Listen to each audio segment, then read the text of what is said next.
جیم بسم اللہ الرحمن الرحیم وبہ نستعین وہو خیر معین۔ مجبوری میں ریشم کا یا زردوزی کا لباس پہننا پڑے اور اسی میں نماز انجام دینا پڑے تو اس کی نماز صحیح ہے۔ مثلاً کوئی بندوق دکھا کے کہتا ہے کہ آپ کو اسی میں نماز پڑھنا پڑے،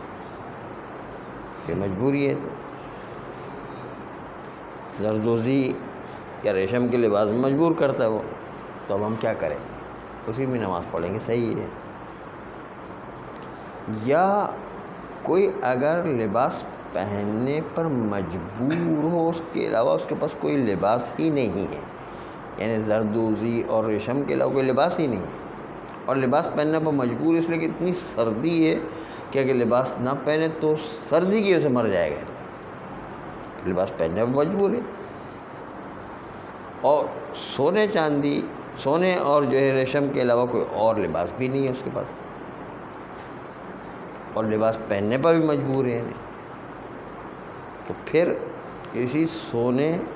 اور ریشم کے لباس کو پہن کر نماز پڑھے گا سردی سے بچنے کے لیے،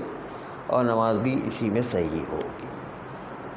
ایک مجبوری ہے بندوق دکھانے والی، ایک مجبوری ہے سردی میں جان چلی جانے کا خطرہ ہے،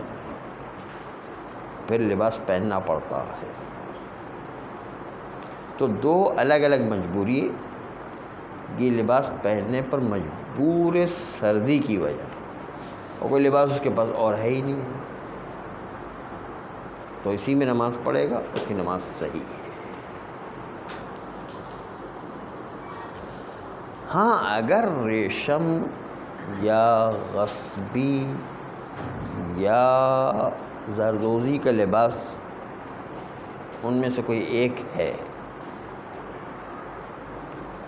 اور لباس پہننے پر مجبور نہیں ہے، یعنی اتنی سردی نہیں کہ لباس کے بغیر نماز نہ پڑھی جا سکتی ہو، بغیر لباس کے بھی نماز پڑھی جا سکتی ہے، لباس پہننے پر مجبور نہیں ہے، سونے چاندی و غصبی لباس کو بغیر لباس کے بھی نماز پڑھی جا سکتی ہے۔ اس وقت مجبور نہیں ہے سردی کی وجہ سے کہ اس کو سونے اور ریشم اور غصبی لباس پہننا ہی پڑے سردی سے بچنے کے لیے، نہیں، مجبوری بھی نہیں ہے۔ تو پھر برہنہ اس طریقے سے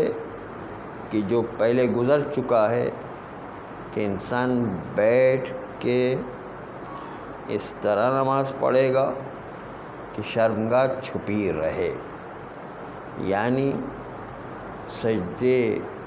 اور رکوع کے لیے سر کے اشارے سے سجدہ کرے گا، بیٹھ کر دونوں شرمگاہ ڈھک گئی، اب سجدے اور رکوع میں بھی جھکنا نہیں ہے بلکہ سر کے اشارے سے سجدہ اور سر کے اشارے سے رکوع کرنا ہے، تو اب جو ہے شرمگاہ ہمیشہ نماز میں چھپی رہے گی۔ اس طریقے سے نماز پڑھنے کو برہنہ اس حالت میں کہ جب لباس صرف ہمارے پاس یہی ہے جو منع ہے، ریشم کا لباس، زردوزی کا لباس اور غصبی لباس، تینوں کی تینوں منع ہیں،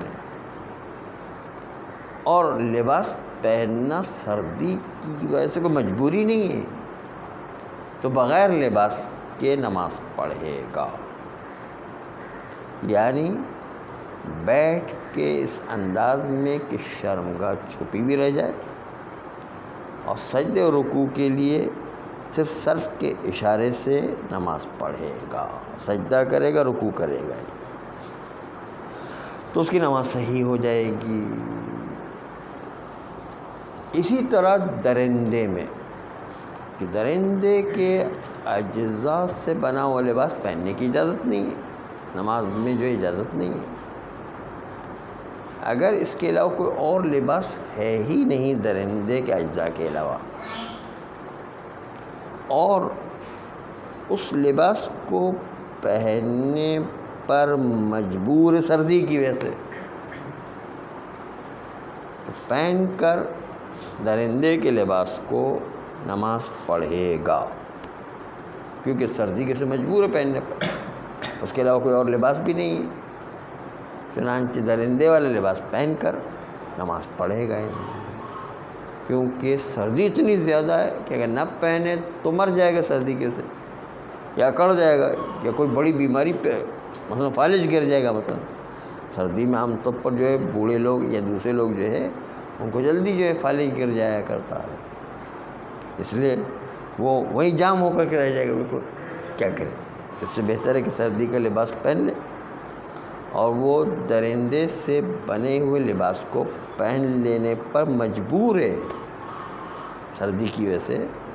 یا کوئی اور مجبوری کی وجہ سے پہننے پر مجبور ہے، یعنی تو وہ لباس پہن کر نماز پڑھے گا، اس کی نماز درندے والے اجزاء کی نماز بھی صحیح ہے، کیونکہ پہننے پہ مجبور تھا اور کوئی اور لباس ہے ہی نہیں۔ لیکن اگر درندہ والا لباس ہے اور درندے کے اجزاء والا لباس ہونے کے باوجود لباس پہننے پر مجبور نہیں ہے، یعنی اتنی سردی نہیں ہے، گرمی کا موسم ہے، آرام سے جو ہے وہ بغیر لباس کے بھی نماز انجام دی جا سکتی ہے، تو پھر وہی جو برہنہ کا طریقہ تھا کہ وہ بیٹھ کے اس طرح سے کہ شرمگاہ بیٹھ کر چھپ جایا کرتی ہے، اور رکوع و سجود کے لیے جھکے گا نہیں بلکہ سر کے اشارے سے نماز پڑھے گا جہاں پر کوئی دیکھنے والا نہیں ہے۔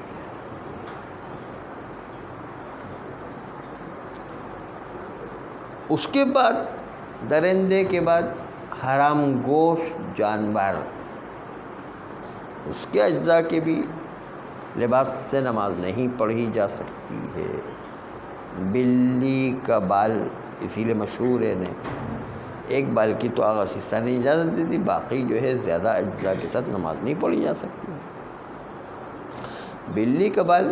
اس سے اشارہ ہے حرام گوشت جانور، اس کے اجزاء سے بنا ہوا لباس ہو اور اس کے علاوہ کوئی لباس ہی نہیں ہے، اگر اس میں مجبوری نہیں ہے لباس کے پہننے کی، مجبوری نہیں ہے لباس کے پہننے کی، تو پھر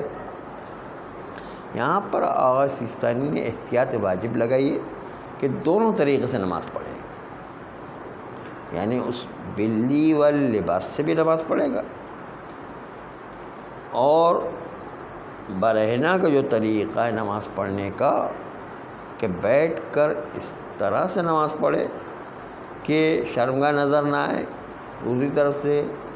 سجدے اور رکوع کے لیے اشارے سے انجام دے، یہ دونوں طریقے سے انجام دے گا، یعنی وہ جو بلی کا لباس ہے وہ بھی اس سے بھی نماز پڑھنی ہے، اس کے علاوہ کوئی اور لباس ہی نہیں ہے، دوسری طرف سے یہاں پر چونکہ پہننے کی مجبوری نہیں ہے کہ وہ پہنے، اس لیے برہنہ بھی نماز پڑھے گا، یعنی بیٹھ کر شرمگاہ کو چھپا کر سر کے اشارے سے رکوع و سجدہ انجام دے گا، تو دونوں نمازیں پڑھے گا احتیاط واجب کی بنیاد پر، تاکہ قطعاً اس کی نماز صحیح ہو جائے۔ صلی اللہ علیہ